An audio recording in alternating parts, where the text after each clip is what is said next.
Hey guys, how you going? Hope you're all doing very well. This afternoon I'm going to be doing another movie review, so hopefully you find this one interesting. This movie is a crime film from the USA, English language, released in the year 2017, directed by Rick Roman Waugh, and this film is called Shot Caller. So Shot Caller is about this man. He has everything in life. He's got a job, a beautiful wife, a young son, and unfortunately one evening that life is going to become tumbling down when, after going to a restaurant with his wife, his friend, and his friend's wife, they go home after having a little bit too much to drink. That results in him running a red light and having a crash. And so he killed his friend, and now the police do an investigation that results in them finding out that he was over the limit. So he's facing a DUI situation that's going to result in a 7-year prison term in a maximum security prison. So this is something that really threatens his whole life, and he really wants to make a deal to actually shorten that time. So he makes a plea deal that results in 2 years, and this is still a long time, but it could have been a lot worse. And so when he goes to prison, he realizes that vulnerability is going to be preyed upon, and so in order to not get preyed upon, he's going to have to show that he's a tough guy. So he picks a fight with someone in the yard, and this fight gets the attention of a white supremacist group. Now this group are very powerful within the system, and they immediately take a liking to him, and he becomes affiliated with them. But unfortunately, in order to prove that he's worthy, he has to do horrible things that are against the nature of the person that he is. And so he does this horrible thing, and now he's been integrated into this society, but the society is threatening to cut ties with his family because he realizes that the world he is now in is no world for anything that's compassionate or innocent. And so he's becoming a different person because of the prison system that is spiraling down into a set of uncontrollable circumstances, and what those circumstances are is something you're going to have to find out for yourself, because that's as far as I'm going with my synopsis. Now my thoughts on Shot Caller. Although this movie is not perfect, and I will go through the negatives a little bit later, I will say that this is one of the most menacing, depressing, and thought-provoking prison films that I have actually seen. Now, a lot of problems with prison movies is that they take creative liberties to make it a theatrical piece that will appeal to an audience. And I don't think jail movies really get how horrifying a jail environment can be. Now, I personally have never been to prison, and but you still get a sense of what prison life would be like, how monotonous it would be, and how unforgiving it would be. But when you actually create a sense of creative liberty, it can take it a little bit too far to make it a caricature. Now, case in point, Brawl in Cell Block 99, is that movie could have been a realistic portrayal, but it actually made it an exploitation kind of film. And so it's not really getting to the base of what a prison environment would be like.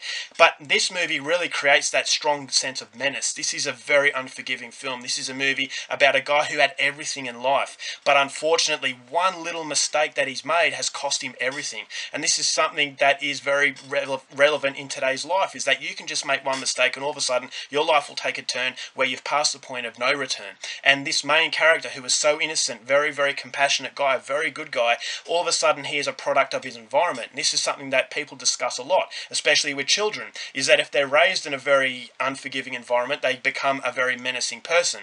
And you say to yourself, if they were raised in a different environment, would they be a better person? In this movie, you have that same sort of element in that the corruptive prison system is moulding this monster. But what makes this monster very interesting is that he still has glimpses of what made him the good person that he was at the start of the movie. So you never feel as though he's a straight out villain. You know that he's a villain for self-preservation. He has to do this in order to survive, and it shows you the law of the jungle that this animalistic place that's called prison is, and that you have to do things in order to actually stay under the radar. You have to do things in order to keep your life. And this movie shows also what this guy's willing to do in order to keep his family safe. So in turn, he's doing something horrible, but you look at the reasoning behind these horrible acts that make it that very tragic sense, in that this guy, you don't hate him, you actually understand what he's doing. And the true villain of the film is the environment that he's in. And this is an environment that a lot of people say is rehabilitation. But is it rehabilitation? A lot of stats suggest that people who leave prison actually go back to prison. And you can ask yourself why. And I think Shot Caller really paints the picture as to why they come back, because of the animalistic qualities, the survival of the fittest. It doesn't work in the outside world. And so when they go out to the outside world, they're not accustomed to this,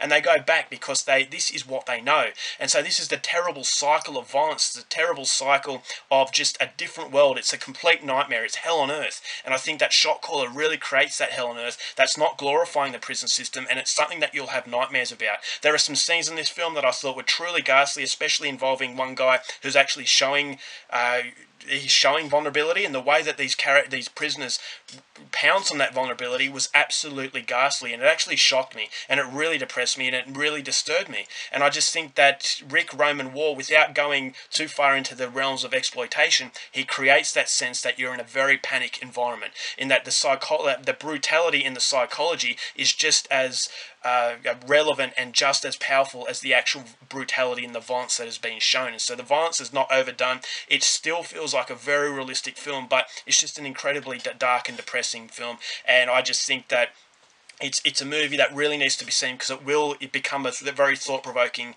film that you will discuss, and the prison system and how corruptive the prison system is, and is it really a place that's doing any good?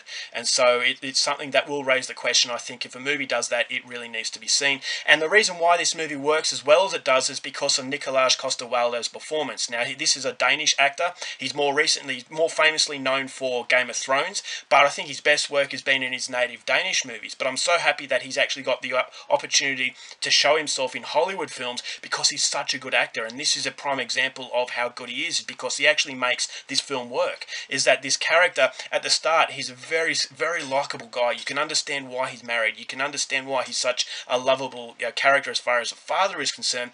But then all of a sudden he's put into prison, and the way that he transforms into this completely different person is very subtle. And he does keep the qualities that made him a good person. And so you sense that he's regretting what he's doing, but he has no other choice. And so it's a very different kind of bad guy.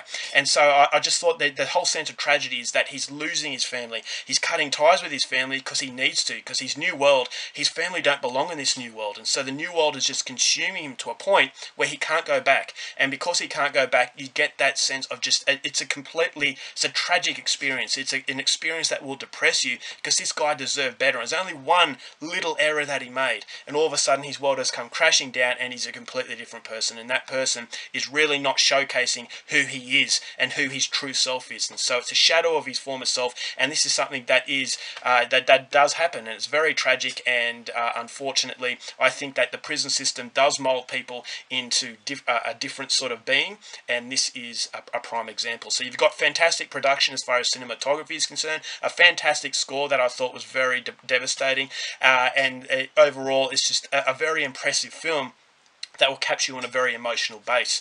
But unfortunately, it's not a masterpiece. And I think the biggest problem is that you've got Nikolaj Coster-Waldau, who does such a great performance that he overshadows everybody else, that no one else, as far as supporting cast, can actually create a character that's on his level. So I always thought something was missing. I thought he was missing a great nemesis, or someone else that could really bounce off him. Is that the other characters were quite forgettable. I don't think the script really allowed these characters to blossom into anything great. I thought the script was fantastic as far as the main character is concerned, but everyone else I thought was a little bit lacking. And so therefore you feel like something is missing. And so you've got a character played by Jon Bernthal, who was famously of Walking Dead. I thought his character was the most sympathetic apart from the main character, but he wasn't gone into enough. It's really just a fuzzy face in the background. And you've also got a guy nicknamed the Beast that I thought was very interesting, but that was much more of a cameo performance. So the sole attention is on the main character, which is something that, as I said, is a positive to the film, but no one else really plays a pivotal role to really bounce off it. So I thought that in that area it was a little bit missing. I thought the runtime was a little bit too long. It goes for 2 hours, and I really didn't like the structure of the story. The structure is told in present day in flashbacks, and the problem with that is that it does eliminate a lot of the anticipation as to what's going to happen. Some of the answers, the questions are answered very early, so the sense of anticipation and curiosity, it's not there. And so I thought it had a little bit of a monotonous tone, because you kind of know how things are going to transpire, because at the start of the film it's told as to what happens afterwards. And so I thought it would have been a lot better if it started at the start and basically went through to the finish, and it didn't really give you an insight into what's happening in the future, and it would have given the movie a lot more suspense. But overall, it's a very dark, very brutal, very thought-provoking experience that will leave you depressed. It's nothing to really glorify, and it's basically one of the better prison films that I've seen in a while. But unfortunately, it does come with its problems, and that's as a result of that I'm going to give Shot Caller 3.5 stars. Alright guys, that's it for my review. Hope you enjoyed it. Till next time, keep watching movies, and I'll see you later.